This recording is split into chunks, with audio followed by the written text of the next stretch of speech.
Good afternoon. I'm Linda Kinsey, and with Ben Wintner, my partner here, we will serve as today's Masters of Ceremony. Ben and I, along with the other principals of Michael Graves Architecture and Design, Karen Nichols, Patrick Burke, Tom Rowe, Donald Strum, Rob Van Varick, and Joe Fury, welcome you to our memorial event celebrating the life and legacy of Michael Graves. We would like to take a moment before the program begins to acknowledge the members of Michael's family who were able to be with us today. His daughter, Sarah Graves Stelfox, his son, Michael Sebastian Min Graves, and Michael Sebastian's mother, Lynn, his stepdaughters, Anne and Liza Gilbert, and their mother, Lucy James, and his longtime nurse, best friend, and most cherished companion, Minja Lin, who Michael affectionately called, and we will refer to for the rest of the day, Minnie. We also want to take this opportunity to acknowledge Mary Kate Murray, Michael's intrepid executive assistant, who managed Michael's work life for over 13 years. When Michael Graves passed away on March 12th, 1 month ago today, our office was flooded with messages of condolence from all over the world, from former students, past employees, clients, colleagues, and friends.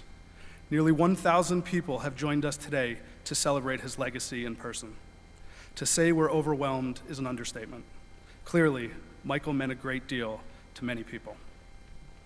For the next 2 hours or so, we're honored to present an esteemed panel of speakers who will guide us through many aspects of Michael's wide-ranging sphere of creative influence, from his early teaching career to the architecture and product designs that expressed his humanist design philosophy, to his post-paralysis passion for improving healthcare experiences.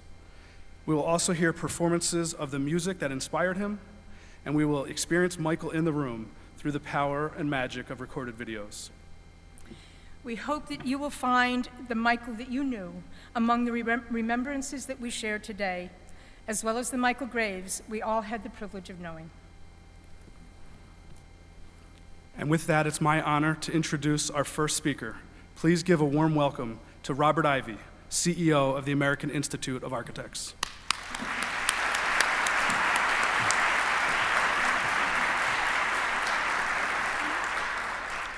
Good afternoon, and with a special recognition for Michael's family, for his colleagues, and so many students and friends that are gathered here. When the news came that Michael Graves had died, many of us felt a profound sense of loss. It was as if a light had gone out. We gather here to remember him, and also to try to understand who this gentle yet forceful man was, and what his life and what his life's work meant. For architects, this absence is particularly poignant, for Michael embodied, summed up, accumulated, carried a sense of our best selves as architects. In many ways, he personified the term architect in its richest sense. Here's a lexicon of personal qualities that summon his memory from an architect's perspective. Michael demonstrated courage. Despite a quiet, even gentle demeanor, Michael was bold. In the face of accepted dogma of modernism, a philosophy he had mastered himself, he changed the rules and altered architectural debate. In 1982, he introduced color and history and wit and irony into buildings through his breakthrough work in postmodernism.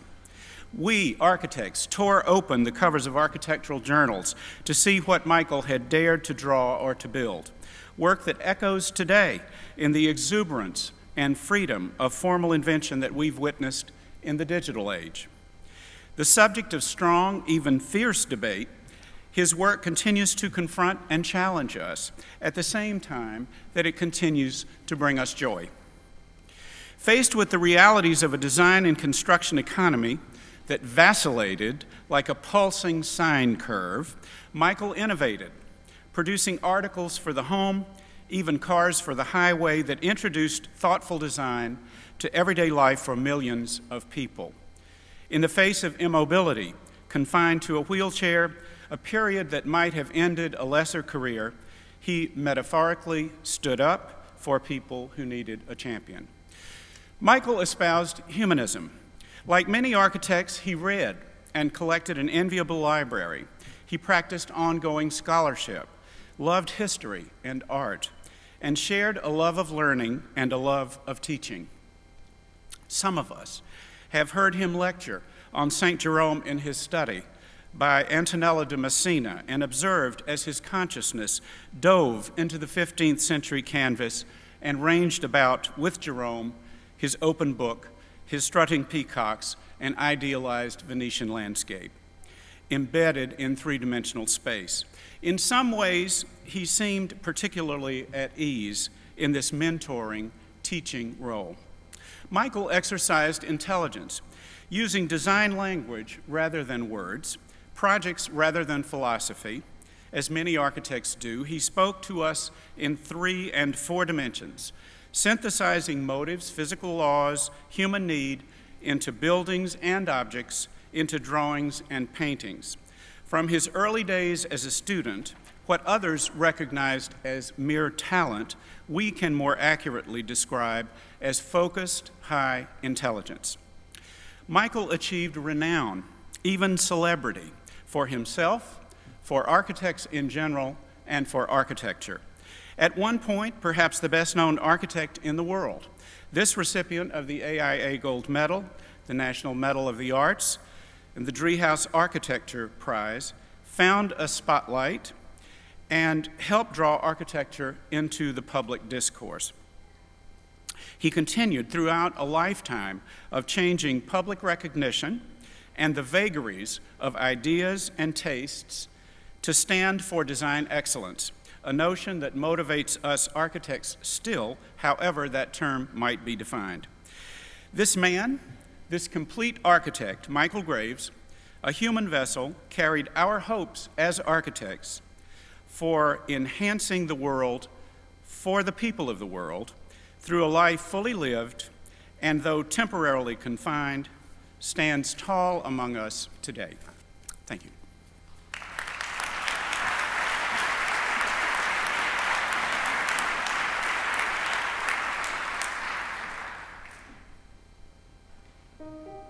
This house was a kind of lucky find.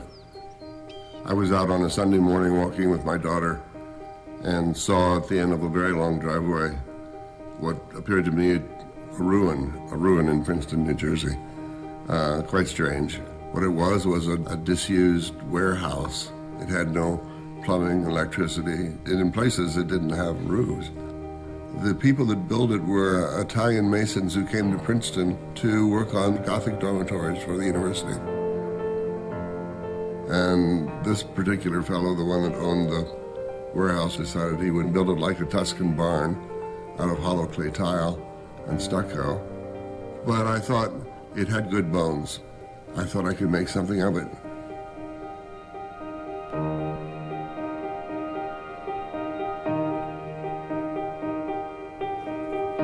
It's such a wonderful sanctuary. I travel a lot, always have, and to get to come back to this place is just an extraordinary gift.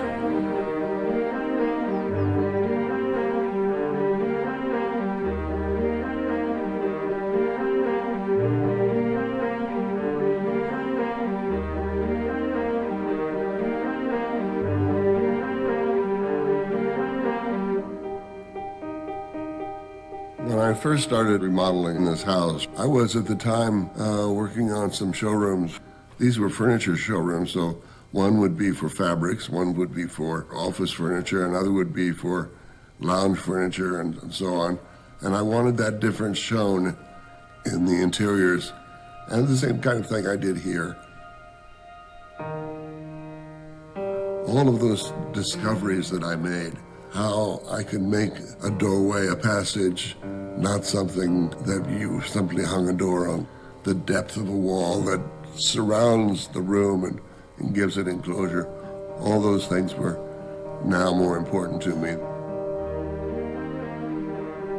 What I took from Rome isn't so much the idea of classicism or Baroque or even the medieval architecture that's there. One of the glories of Rome is that it works with all those periods in such a fluid and magnificent way. In Rome, there are streets and squares, and people gather in the squares, they move in the streets. We don't do that. We make suburbs. The further you are from your neighbor, I don't know, the better you are somehow, the richer you are. Not for me.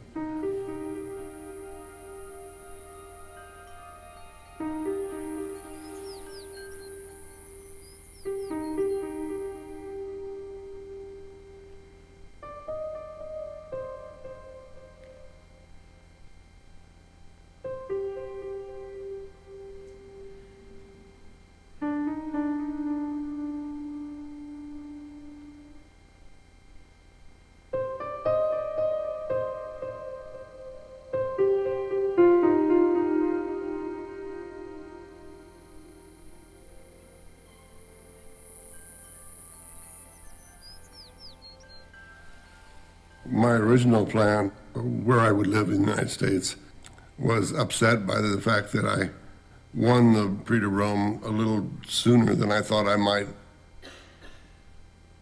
I wanted to teach and start my own practice. And I wrote all the schools in and around New York. I got the best offer from Princeton. And so I have stayed.